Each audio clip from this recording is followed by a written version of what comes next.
If you are first time listening to this video, please do check out our previous videos last week and the before week. We have done a study on Elkanah, Hannah, and Peninnah in order to understand how we have to react in terms of tough times which we go through. We're going to learn more about Hannah's commitment towards Lord now. Let me give you a small illustration, and then we'll go back to the story of Hannah. I have heard a story when I was a kid. It was about a person who was traveling, basically. And sun went down. He was not having any vehicle or transportation. He had to stay back in the village that he was crossing by. And then he knocked a door, random door, and then he asked help. He was checking with the family in the house whether he could stay with them for tonight, because he was not able to travel as transport facility was not available, and sun went down. So what the family was good, and family was spiritual enough. They invited him. They allowed him to stay in their house for the night, and they were they gave him dinner, they gave him water to drink, food to eat, and everything. They hosted him very well, and they went back to sleep. Now at night, due to his traveling, due to the strain, as it is a new place, he was not getting sleep. He was not asleep very soon. So what he thought is, he thought of counting all the bars and the pillars in the house, and then he tried to just count them, and then he thought he would get some sleep out of it. Then he started counting everything. He started counting all the doors. He started counting all the logs in the house. He started counting all the steps in the house, everything. He pretty much know in and out of the house now. Pretty much know everything that house has right now. And then morning when they wake up, he has got a good idea. He thought, why don't I claim this house? Because I know this house in and out, and I somehow like this house, and these people who are staying in this house, owners of this house, look so innocent and dumb. So why don't I just claim this house? He claimed the house. Both the people went to the village leader, the local leader, who was ruling that particular village, and they had this, we call panchayat, right, in Indian system. So they went there to solve and figure out the problem. Now, after coming to the leader, what there was put is, he asked to explain in and out of the house. How many steps do you have? How many pillars did you have? How many logs do you have in the house? And what are all the features you have in the house? And things like that. The owners were staying long in that house, but who will count all the steps and all the logs in the house? All the pillars in the house. Who will count that? Even the designs and all. They were just staying there in their home, right? So now this guy who was cunning, who was intellectual enough, last night he has counted everything. He knows in and out of this house, and he started giving all these explanations. He all started explaining how he has constructed the pillar, how he has constructed the steps, how many logs he have in his house and all. Then finally the decision was made that this person is the original owner, and the original owners are just trying to steal his house. The judgment was wrong.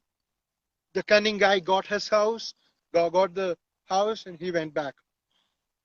What is the moral of the story?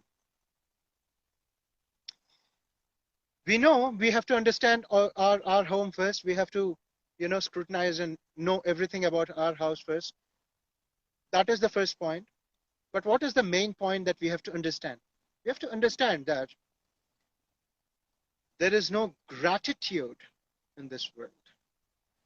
The gratitude that we have been searching for, and we will be waiting for when we did something right, and when we help someone, we ourselves will not hold on to that gratitude and show the gratitude whenever it is necessary, if it comes to us, if it comes to our own path. That's the kind of problem that world is facing.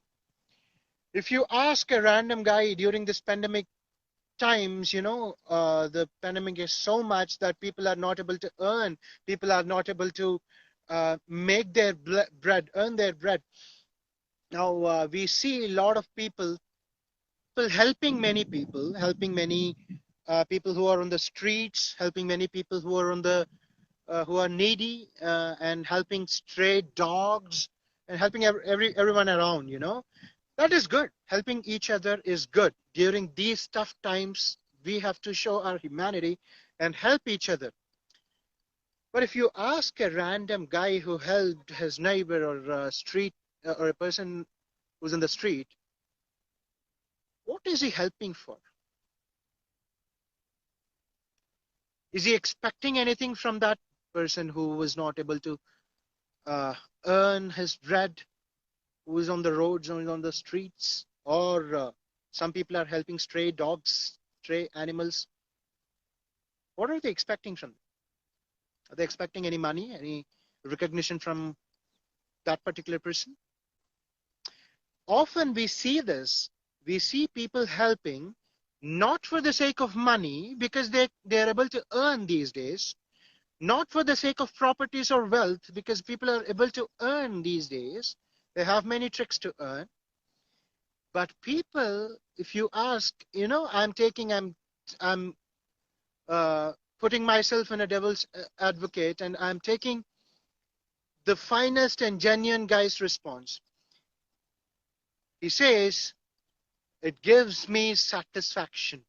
It gives me inner peace, he says. It is so much evident that if we are doing these things for appreciation, for respect, or for money or wealth or anything, it is very much evident that we are doing something wrong inside, right? But now, what about the inner satisfaction and inner peace that you are giving your alms for, that you are giving your donations for? Is that not also a selfish motive that you have? So we have to share. That's what Jesus taught us. If you have two apples, you have to give him one apple. But that is not because he gives you respect. That is not because he gives you some appreciation. And that is also not because you get some inner satisfaction inside you. That is not also because you get some inner peace inside you. Even that is a selfish motive. You help people because they are created in the image of God, and God has commanded you to do so.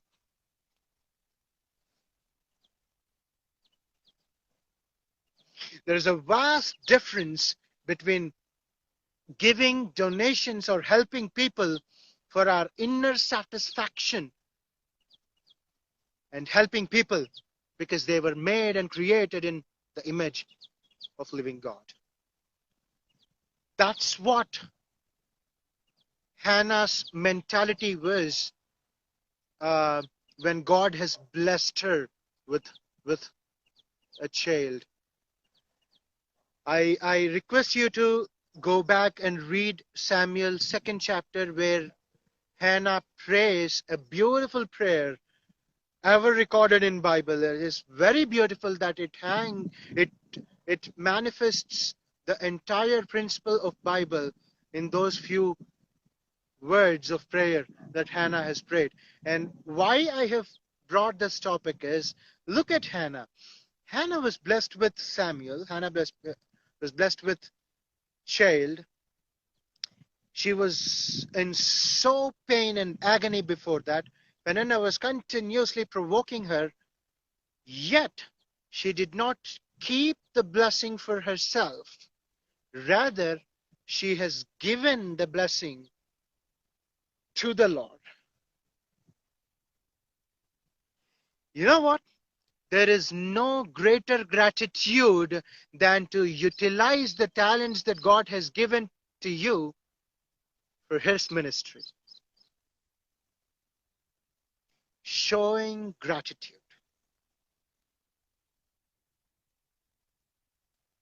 It is His glory, not ours. You know what? People these days are more into this atheistic evolution, and I was going through a lot of comments which basically say that you don't have to have religion to teach you what good and evil is and things like that. You don't have basis for what. If I ask you why are you helping such and such person, you don't have a reason. You don't have really a basis upon which you place your argument on. You don't have anything unless you call upon a God who commands you not to do so and commands you to do such and such thing. In a book called Sapiens, Noah Harari says, he illustrates the nature of monkeys. Basically, he says that if you have group of monkeys together playing around in a jungle, and if one monkey sees a lion or a probable threat coming, it signals in such a way that other monkeys would know that something dangerous animal is coming, and we have to be conscious enough.